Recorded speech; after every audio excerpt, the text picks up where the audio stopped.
데살로니가 전서 2장 5절로 7절 상반절까지 우리 함께 읽어보고 내용을 살펴보도록 하겠습니다. 우선은 말씀드릴 것은 7절 상반절까지만 보는 이유는 우리 한글 성경으로는 7절이 한 구절로 이어져 있는데요.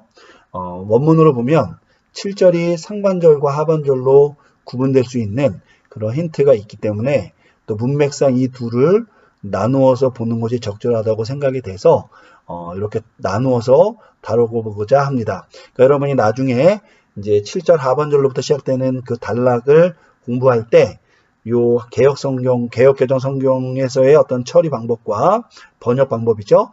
그리고 지금 우리가 이렇게 원문으로 공부하는 이 방법을 비교하셔서 적절하게 여러분이 또 이 방향을 찾으시면 좋을 것 같습니다. 자, 우리 A절부터 G절까지 있는데요. 함께 읽어보고 우리 한번 내용을 살펴보도록 하겠습니다. 자, A절 우떼 가르 뽀떼 엔 로고 꼴라 케이아스 에게네 테멘. B절 까토스 오이다떼. C절 우데 엔 프로 파세이 뿔레온 넥시아스. D절 테오스 마르티스. 2절 우떼 제툰테스 엑스 안트로폰 독산. F절 우떼 아포휘몬 우떼 아프 알론. G절 뒤나메노이 엔 바레이 에이나이 호스 크리스투 아포스 똘로이. 이렇게 됩니다. 우리 개역개정 성경 한번 읽어보도록 하겠습니다. 자, 처음에 B절이 등장하네요. 너희도 알거니와. A절 우리가 아무 때에도 아첨하는 말이나. C절 탐심의 탈을 쓰지 아니한 것은. D절 하나님이 증언하시느니라. 2절 또한 우리는. F절 너희에게든지 다른 이에게든지. 2절 사람에게는 영광을 구하지 아니하였노라. G절 우리는 그리스도의 사도로서 마땅히 권위를 주장할 수 있으나. 이렇게 되어 있습니다. 여러분, 우선은 여기 아까 제가 설명드렸듯이 우리 그 한글 성경은 7절을 하나로 보기 때문에 이렇게 뭐뭐 하나라고 해서 대조되는 개념이 요 뒤에 붙는데, 이제 제가 볼 때는 여기에서 절을 우선은 중단하는 것이 원문적으로는 적절한 것 같이 보여서 이렇게 처리를 했습니다. 어쨌든 우선은 순서대로 보면요, 순서대로 일치하는 부분도 많이 있지만 이렇게 이제 문맥에 따라서 이렇게 어순이 좀 달라지는 것, 그러니까 문장의 순서가 달라지는 거는 여러분이 비교해 가면서 이렇게 한번 공부를 해보시면 좋을 것 같습니다. 자, 어쨌든 다시 한번 A절 볼게요. 우선은 여러분 우떼가 나왔는데요. 여러분 이 우떼라는 단어, 우리 앞서서 우대라는 표현이 등장했는데 그 우대와 기능이 동일합니다. 우선은 우대는요, 우리 앞선 단락에 나온 우대는 우하고 대하고 합쳐진 거예요. 그래서 우대가 나오면 이것도 아니고 저것도 아니에요. 그 경우는 대라는 접속사가 붙은 거죠. 이 경우에는 우 뒤에 때라는 접속사가 붙었는데, 여러분 우리가 때라는 접속사 잘 익숙하지가 않습니다. 왜냐하면 신약 성경에 잘 등장하지 않아요. 물론 이제 자세히 보면 많이 나오는 것 같이 보이지만 실제로 대보다는 훨씬 더 빈도수가 적습니다. 그런데 이 때라는 것도 무엇과 무엇을 이렇게 밀접하게 연관시키거나 또 가볍게 이렇게 묶어주는 기능을 하거든요. 그래서 이 경우에도 이 때라는 말이 우 앞에 붙어서 우대와 비슷한 기능을 한다고 여러분이 보시면 됩니다. 근데 어떻게 연결이 되느냐? 우대. 여기에도 보면 또 우대가 등장을 하죠. 그러니까 요 뒤에 있는 F절에 있는 우대는 여기 나오는 앞선 우대와 직접적으로 연관되는 것처럼 보이지는 않지만 어쨌든 여러분 이렇게 웃대라는 표현이 사용되잖아요. 그죠? 그러니까 많이 사용되는 표현이라고 보시면 됩니다. 전부 다 이것도 아니고 이것도 아니고 이것도 아니고 이런 뜻입니다. 자, 그럼 이렇게 볼게요. 가르. 자, 이 경우에는 왜냐하면이라고 이해하는 것도 나쁘지 않습니다. 왜냐하면 이 앞선 단락에 나오는 특별히 3절, 4절에 보면은 사도께서 자신들의 어떤 사역자들의 자질에 대한 부분을 이 거짓말하는 사람들, 속이는 사람들과 대비해서 하나님께 검증받았다라는 표현을 써서 증명을 하잖아요. 그죠? 그것에 대해서 좀 부연 설명하는 듯한 내용이 요 5절 이하에서 등장을 하거든요. 그들이 얼마만큼 성실하게, 얼마만큼 검증받은 사람으로서 그들이 사역을 감당했느냐. 이것이 5절부터 그 이하의 설명조로 등장하게 됩니다. 그래서 요 가르를 왜냐하면이라고 설명을 해서 앞선 단락에 있는 내용을 이렇게 보충해주는 내용으로 볼 수도 있는데, 뭐 꼭 왜냐하면으로 번역을 하면 또 이것이 앞뒤 문장을 또 바꿔놔야 되는, 앞뒤 단락을 바꿔놔야 되는 어려움이 있어서 그냥 보충 설명적으로 그냥 뭐 그러므로 혹은 그런데 뭐 이 정도로 그냥 이해해서 넘어가면 좋을 것 같아요. 우리 성경도 그래서 이 가르를 따로 이렇게 번역하지는 않은 것처럼 보입니다. 어쨌든 뭐 왜냐하면이라는 어떤 근거를 제시한다는 걸 염두에 두면서 어쨌든 가르, 우때 아니다. 뭐가 아니냐? 뽀때. 자, 뽀때는요. 문자적으로 보면은 그때라는 뜻인데요. 우리 성경에는 뭐라고 번역했냐면 여기 두 번째 A절에 보니까 아무 때에도라고 번역을 했어요. 자, 한번 여기 볼게요. A절 주석. 자, 부사 뽀때는 과거 시점을 가리킵니다. 다만 문맥에 따라 현재 사건 상황에 대비된 그보다 이전에 있었던 사건과 상황을 표현하는 데도 사용이 됩니다. 따라서 개역개정의 번역은 이전 사건을 지시한다고 이해하는 것이 적절합니다. 그러니까 이제 지금과 대비되는 그 이전의 어떤 상황과 사건을 지시하는 거로 보시면 됩니다. 그러니까 사도께서 이전에 사역을 했던 그런 어떤 모습을 이제 염두에 두고 이 표현을 썼다고 보시면 되겠고요. 그때에 N, 로고 이렇게 되어 있죠. 자, N은 전치사죠. 역격과 함께 쓰여서 뭐 장소나 시간이나 방법을 나타내는데 뒤에 로고가 나왔잖아요. 말씀이 나왔기 때문에 방법이나 수단이죠. 그러니까 말씀으로써 이렇게 되는데 뒤에 보니까 어떤 단어가 나왔냐면 꼴라 게이아스라는 단어가 나왔어요. 여러분 이 단어는 있잖아요. 아까 제가 그 앞선 강의에서 제가 이 검증된 교사들과 선생님들과 대비되는 것으로 얘기하면서 아첨꾼이라는 표현을 한번 사용한 적이 있습니다. 그 아첨꾼은 어떤 특징이 있냐면 그 앞에 자기 앞에서 자신이 이익을 얻어야 할 대상들 안에서는 입에 혀와 같이 활동을 하는 사람이죠. 하지만 최종적 목적은 뭐예요? 자신의 유익을 위해서 그렇게 행동을 하는 사람이잖아요.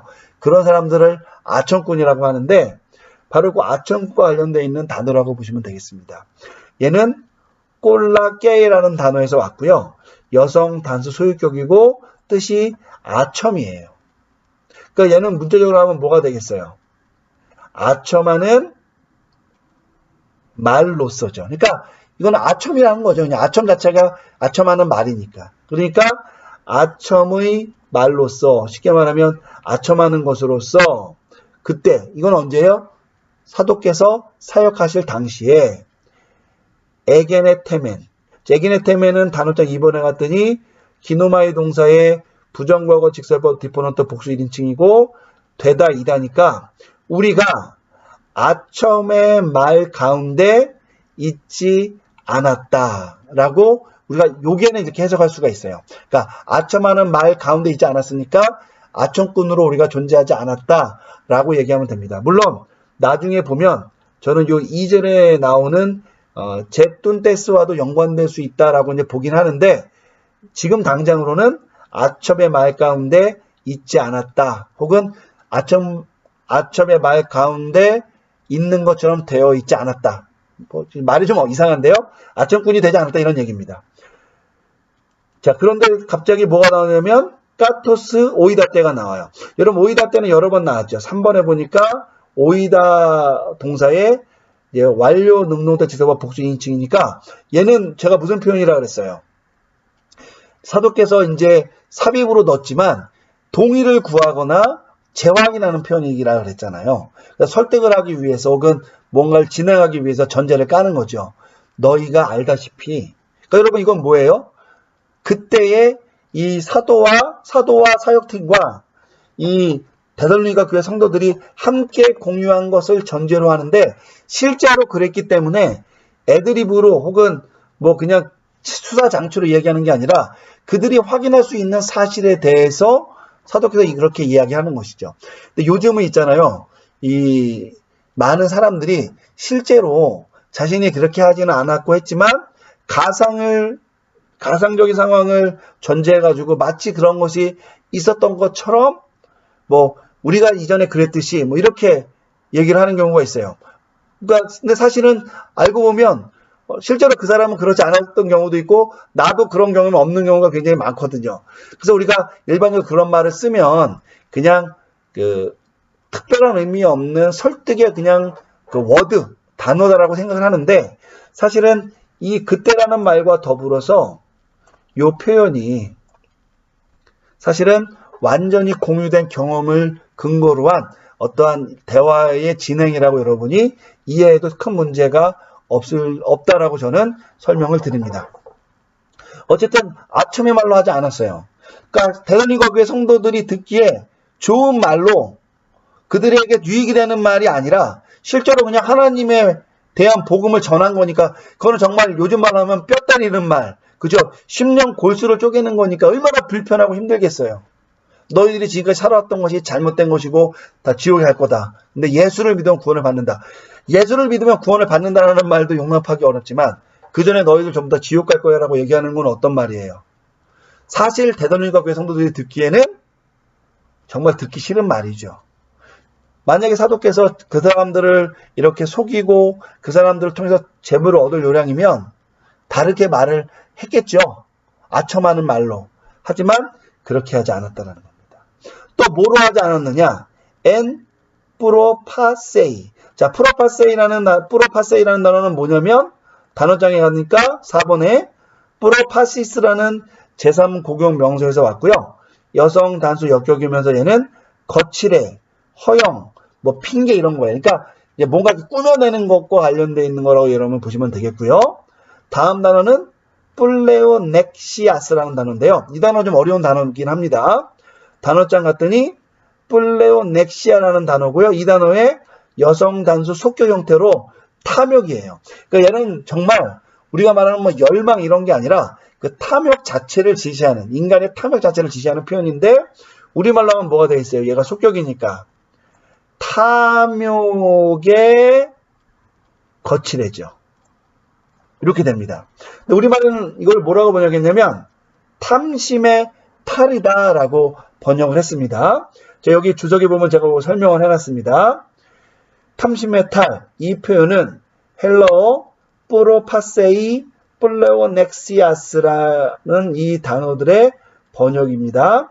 그러나 탈해당하는 단어 프로파세이는 문자적으로는 거칠의 정도가 되기 때문에 이 명사구는 탐심 혹은 탐욕에서 기인한 의라는 말이 여러 가지 의미가 있는데 이거는 이제 출처를 나타내거나 기원을 나타낸다고 볼 수 있기 때문에 이렇게 번역을 해봤습니다. 탐심이나 탐욕에서 기인한 거칠의 정도로 번역할 수가 있겠습니다. 이는 혹자를 속이기 위한 거치장이죠. 그러니까 내가 탐심이 있는데 이거를 감추고 거기서부터 내가 저 사람에게 호의를 얻기 위해서 거치장을 한 거니까. 그죠? 이거는 이제 속이기 위한 거치장을 의미하는 것으로 우리가 분명히 볼 수가 있고요. 이러한 의미에서 볼 때 오에이절에 나오는 아첨하는 말과 짝을 이룬다고 볼 수가 있겠어요. 그러니까 이것이 우때우때라고 지금 부정된 이유는 이 둘의 표현이 지금 쉽게 말하면은 그 아첨꾼, 거짓말하거나 속이는 자, 거짓 교사의 전형적인 표현들에게 속하기 때문이에요. 물론 이 외에 사도 바울이나 신약 성경에서 또 당시 1세기 어떤 이 상황에서 거짓 교사들을 지칭하는 대표적인 말이 또 하나 있는데 이게 뭐냐면 돈을 탐하는 자예요. 하지만 이 돈을 탐하기 위해서 이 두 가지 아첨하는 말과 어떤 겉으로 좋게 보이게 하는 것 둘 다 같은 거죠. 이런 것들을 이 사람들이 좋은 자질이라고 생각해서 이걸 가지고 사람들을 이제 속인 것이죠. 그래서 이제 이것이 이제 거짓 교사 혹은 거짓 친구의 특징을 이루는 요소인데, 사도께서는 자기들은 그런 사람이 아니다. 하나님 앞에 검증을 받을 정도였고 너희들도 이미 알고 있는 것이다. 근데 그것에 대한 근거를 바로 이런 것들, 그들이 서로 함께 있었을 때 공유했던 그 기억에 호소하고 있는 것이죠. 여러분, 이런 걸 보면요, 사실 우리가 어느 교회, 어느 사역지, 어느 처지에 놓여있든 간에 사역자로서는 우리가 항상 전심을 다해야 된다고 생각을 하게 됩니다. 저도 이제 예전에 이제 상가교회 이런 데서 5년 정도 있었고, 또 유학 갔을 때는 빈민촌 같은 데 가서 한 7년 정도 그 아이들을 이렇게 매 주일마다 가서 부교육자로 사역을 하고 이렇게 했었는데, 사실은 내가 그냥 내 경력 쌓으려고 했다면 그렇게 할 필요가 없었던 것이죠. 그죠? 그러니까 저도 어쨌든 그냥 마음이 가고 내가 목사기도 하고 공부하는 사람이니까 더 그런 일을 더 해야 되겠다 생각이 있어서 갔는데, 사실은 나중에 보니까 제가 그들에게 가서 과제도 주고 해서 도움을 준 것이 굉장히 많은 것처럼 느끼지만, 나중에 보니까 내가 오히려 더 많은 것을 얻었더라고요. 가장 큰 건 뭐냐면, 하나님께서 나를 그렇게 훈련시켜 주셨다는 것을 얻었고, 그 사람들이 나를 친구로 여기고 나한테 결혼식도 부탁하고 또 어려우면 도움도 청할 수 있고, 물론 그걸 나쁘게 볼 수도 있지만 그 도움 청하는 건 어쨌든 그런 의사소통이 되고 마음을 나눌 수 있는 사람, 또 지금도 생각해보면 그립고 보고 싶다, 잘 지냈는지 궁금하다, 이런 생각이 들거든요.